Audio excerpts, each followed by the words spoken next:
I didn't make an announcement for this. I have no idea if anyone's gonna tune in. Hi, welcome. Um, I wanted to talk about something that's been on my mind a lot. Maybe I should introduce myself first.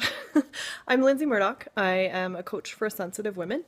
And I like sharing my observations to help give people visibility on what might also be tripping them up, because I know a lot of these patterns have tripped me up in my life. So just wanted to share some of those things.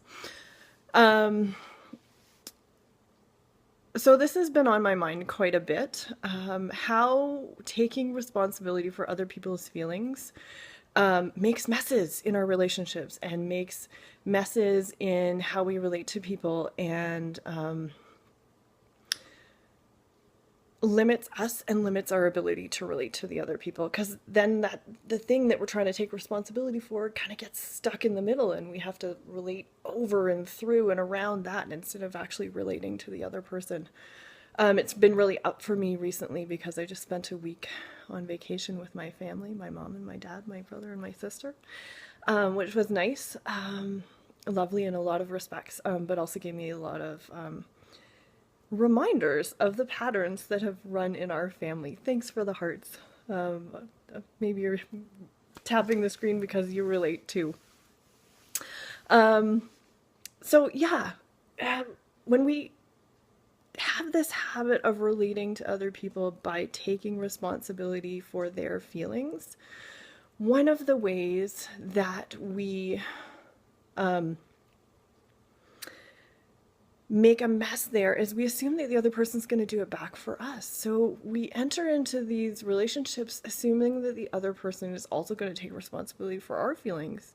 And then we become this victim that feels like we're at the mercy of other people. And it's not really a good way to be sovereign and to be looking after ourselves, to always assume that other people are going to take responsibility for our feelings. So step number one is to stop taking responsibility for other people's feelings.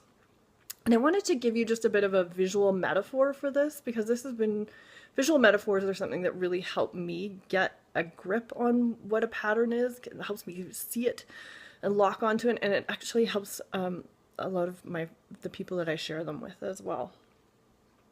So maybe I'll give you an example. How do you do that? How do you really do that? Sorry, not sure which one you're asking. How do you not take responsibility for other people's feelings? Become aware of when you're doing it, catch yourself doing it, and then thanks for the question, Mommy Diaz. So catch yourself when you do it. We're never going to change a pattern overnight. That's unrealistic to expect ourselves to be like, oh, I see it, now I'm going to change it. No, we have to learn skills. It's like riding a bike, right? You didn't get on your bike and start pedaling along the very first time. It takes a while, and it takes a series of making mistakes and going, okay, well, it doesn't work when I do this, so I have to do this differently. So catching ourselves being kind and gentle and compassionate with ourselves is huge. You cannot beat yourself up into being a better person. You have to be kind and compassionate with yourself. So when you notice yourself taking too much responsibility for someone else's feelings, just be like, oh, yeah, there's that pattern again. All right. It took me 30 some odd years to develop that pattern. Of course I'm still doing it, but now I can change it because I just saw it. So here's the metaphor that I'd like to offer. When we take responsibility for someone else's feelings, we take it and we grip it. Like, oh, this is how they're feeling.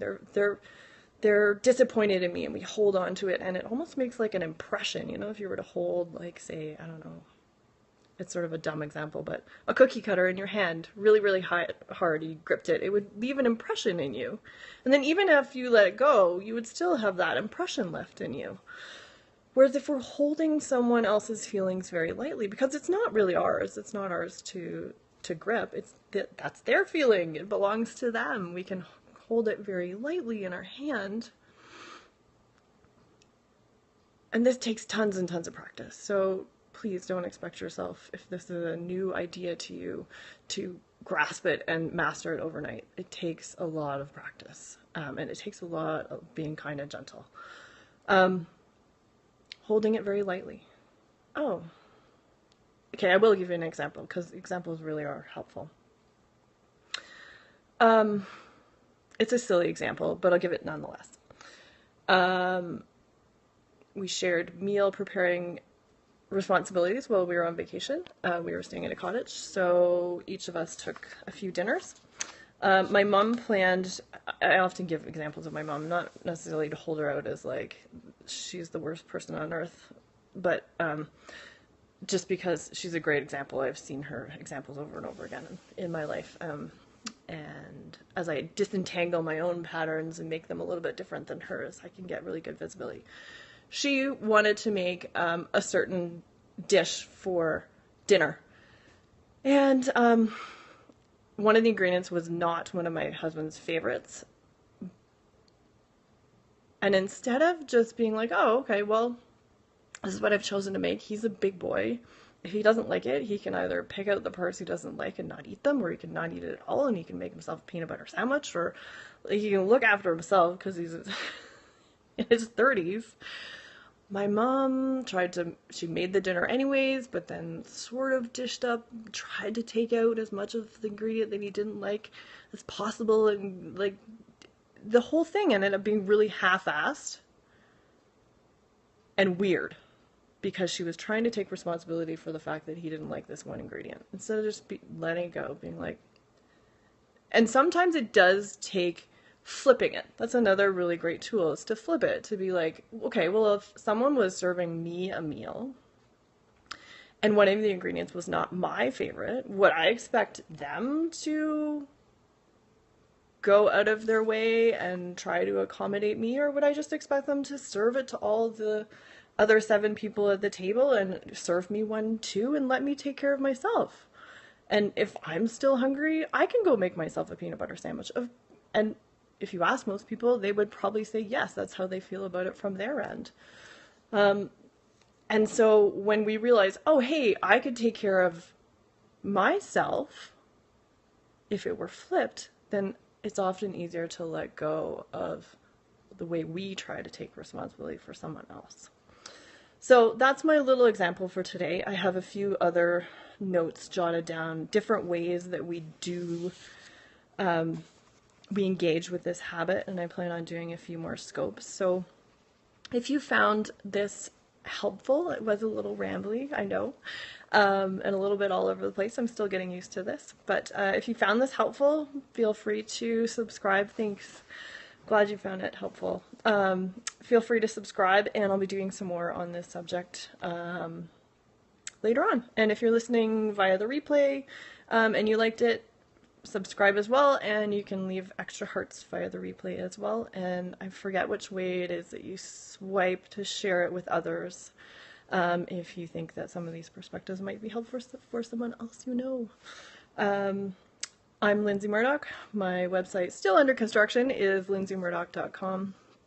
Yeah, I look forward to connecting with more of you. Thanks for your time today. Bye.